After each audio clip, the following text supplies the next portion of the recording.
पिछले कुछ दिन से भारत और चीन की सीमा पर एक विवाद चल रहा है।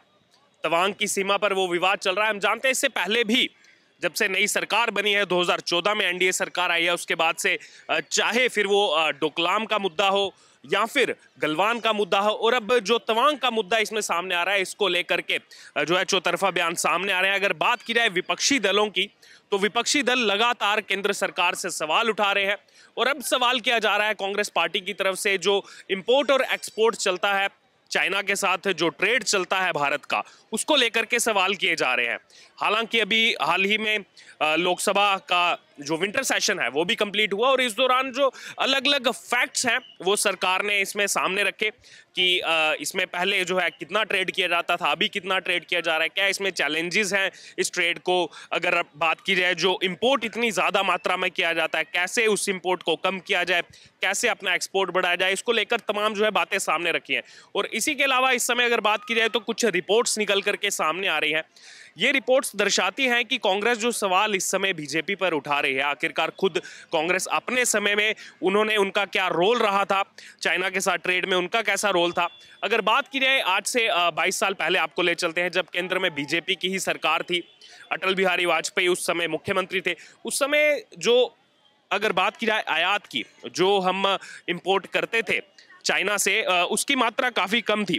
1.4 बिलियन डॉलर ही हम जो है इतना ही जो है इंपोर्ट करते थे। साल दर साल ये बढ़ता गया। उस समय भी अगले साल बढ़ करके 2001 में 1.8 बिलियन डॉलर हुआ, उसके बाद 2002 में 2.6 बिलियन डॉलर, 2003 में बढ़ता गया 2.7 बिलियन डॉलर।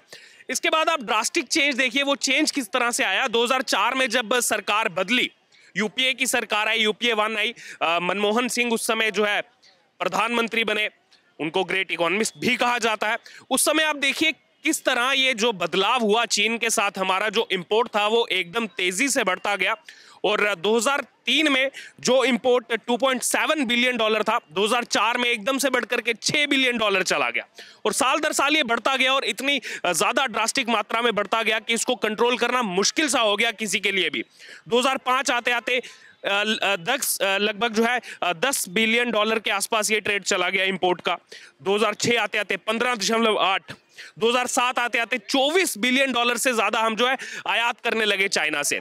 उसके बाद जो है फिर से देश में चुनाव का माहौल हुआ, 2008 आया, 2008 आते आते ये 30 बिलियन डॉलर चला गया। फिर 2009 में फिर से चुनाव हुए, फिर से यूपीए की सरकार बनी, फिर से मनमोहन सिंह जो है देश के प्रधानमंत्री बने। उस समय भी जो है ये 30 बिलियन डॉलर के आसपास जो है वो चलता रहा। 2010 आते आते 41 और 2011 आते आते 55 बिलियन डॉलर पर जो है ये आयात बढ़ता चला गया।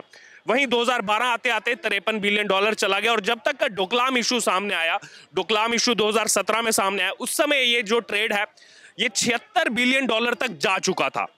वो ये ट्रेड सिर्फ मैं आपको इंपोर्ट बता रहा हूँ, जो हम इंपोर्ट करते थे चाइना से, और उस समय जो हम एक्सपोर्ट करते थे चाइना को, वो इसकी तुलना में बेहद कम था। वो सिर्फ 16 बिलियन डॉलर जो है उस समय उसको बताया जाता है। 2017 जब डोकलाम विवाद चल रहा था, उसके बाद से कैसे देखिए आप यू टर्न इसमें लिया गया, जो रिपोर्ट्स इसमें खुल करके सामने आ रही हैं। उस समय जो 76 बिलियन डॉलर का इंपोर्ट होता था, डोकलाम होने के बाद 2018 में उसको घटाया गया, उसको घटा करके जो है 70 बिलियन डॉलर किया गया अगले साल। और भारत का जो 16 बिलियन डॉलर का एक्सपोर्ट था वो वैसे का वैसे ही रहा, वो एक्सपोर्ट वैसे ही चलता रहा। और उसके एक और साल आने के बाद जब 2019 में दोबारा से यहाँ पर परिवर्तन हुआ, सरकार जो है दोबारा से नरेंद्र मोदी की सरकार आई, परिवर्तन ये हुआ कि पहले जो है कम सीटें जीती थी, उसके बाद ज्यादा सीटें जीत करके जब बीजेपी आई और चाइना से ये जो है एक मुद्दा लगातार गरमाया जा रहा था, मेड इन इंडिया की बात की जा रही थी, और उसके बाद जो है स्टार्टअप इंडिया या फिर तमाम ऐसे प्रोजेक्ट्स को जो है जोर दिया जाने लगा कि भारत में ये सब चीजें बने। और उस समय जो ट्रेड था, उस ट्रेड को, इंपोर्ट ट्रेड को जो है और कम किया गया, वो 65 बिलियन डॉलर पर लाया गया, जो 76 बिलियन डॉलर तक पहुंच चुका था 2017 में। और उसके बाद जो हमारा जो एक्सपोर्ट होता था यहां से चाइना को, जो 16 बिलियन डॉलर बना हुआ था, वो 21 बिलियन डॉलर चला गया। तो आप ये देखिए जो यहां पर कांग्रेस इस समय राजनीति करने की कोशिश कर रही है, खुद कांग्रेस के समय में किस तरह से जो है एकदम से तेजी आई। और कुछ ही सालों के अंदर 2004 में मनमोहन सिंह सरकार आने के बाद कुछ ही सालों के अंदर जो फिगर्स 2.7 बिलियन डॉलर थी या फिर 3 बिलियन डॉलर थी, वो एकदम से जो है 7 साल के अंदर $55 बिलियन तक जा पहुंची। तो ये किसकी देन थी? यहां पर कांग्रेस पार्टी से आज सवाल जो है यही किया जाना चाहिए कि आज अगर केंद्र सरकार पर सवाल उठाए जा रहे हैं इस इंपोर्ट एक्सपोर्ट को लेकर के, तो सबसे पहले खुद अपने गिरेबान में झांकने की जरूरत है कि खुद क्या कांग्रेस ने कभी कुछ ऐसे मेजर्स लाए कि जो है चाइना के साथ हमारा जो इंपोर्ट का ट्रेड है उसको कम किया जा सके। लेकिन अगर आप धरातल पर देखें तो यहां पर कांग्रेस सरकार ने इस तरह की कोई भी ना स्कीम्स लाई, ना ही लोगों को इस बारे में एजुकेट किया गया। लेकिन आज उसकी तुलना में आप देखें तो भारत का जो एक्सपोर्ट है वो धीरे धीरे बढ़ता जा रहा है। खुद केंद्रीय मंत्री अगर बात की जाए नितिन गडकरी ने कुछ समय पहले संसद के अंदर ये बयान दिया था कि हम एक इस्तेमाल में आने वाली छोटी सी जो सुई है उस सुई को भी हम चाइना से इंपोर्ट करते थे। हमारी इतनी ज्यादा जो है चाइना पर निर्भरता बढ़ गई थी, जो चीजें भारत में बनाई जाती हैं उन चीजों को भी थोड़े से जो है कम पैसों के चलते हम जो है चाइना से मंगवाने लगे थे, जिसका कहीं ना कहीं बहुत बड़ा ड्रास्टिक चेंज जो है वो भारत की मार्केट पर हुआ, भारत के व्यापार पर हुआ और लगातार हम चाइना पर निर्भर होते गए। बहरहाल इस समय अगर बात की जाए तो हमने देखा किस प्रकार से 2017 में जो डोकलाम के साथ जो विवाद हुआ, डोकलाम में किस तरह से जो है भारतीय सेना वहां पर खड़ी रही। सबसे पहले आपको बताते कि वो जो इशू था वो भूटान की धरती पर वो इशू हुआ था। उसके बावजूद हमारे भारतीय सैनिकों ने किस प्रकार से वहां पर चाइना के साथ वहां पर मुस्तैदी दिखाते हुए उनको वहां से खदेड़ भगाया। लेकिन इस समय लगातार सवाल यही उठाए जा रहे हैं कि अगर पॉलिसीज को लेकर के बात करनी है, अगर गुड गवर्नेंस को लेकर के बात करनी है, तो सभी जो राजनीतिक दल हैं वो आरोप प्रत्यारोप की राजनीति बिल्कुल करते रहते हैं और ये जो है हेल्दी डेमोक्रेसी में एक अच्छी चीज भी है। लेकिन जब बात आती है कि आप देश को रिप्रेजेंट करेंगे बाहर, आपका अगर किसी के साथ स्टैंड ऑफ चल रहा है, चाइना के साथ इस समय इतना जो है विवाद चल रहा है, उसके बावजूद यहां पर देखा जा रहा है कि कांग्रेस पार्टी हो, आम आदमी पार्टी हो या फिर तमाम ऐसे जो विपक्षी दल हैं वो इस समय जो है एक अलग ही तरह की राजनीति अपनाए हुए हैं। और अगर बात की जाए यहाँ पर अभी भी कुछ लोगों का ये कहना एकदम जायज़ है कि क्यों जो है अभी भी चाइना के साथ इतना ज़्यादा जो है ट्रेड चल रहा है, क्यों जो है चाइना से इतनी ज़्यादा चीज़ें जो हैं इंपोर्ट की जा रही हैं। उसका जवाब जो है वो धीरे धीरे हम आपको बताते हैं।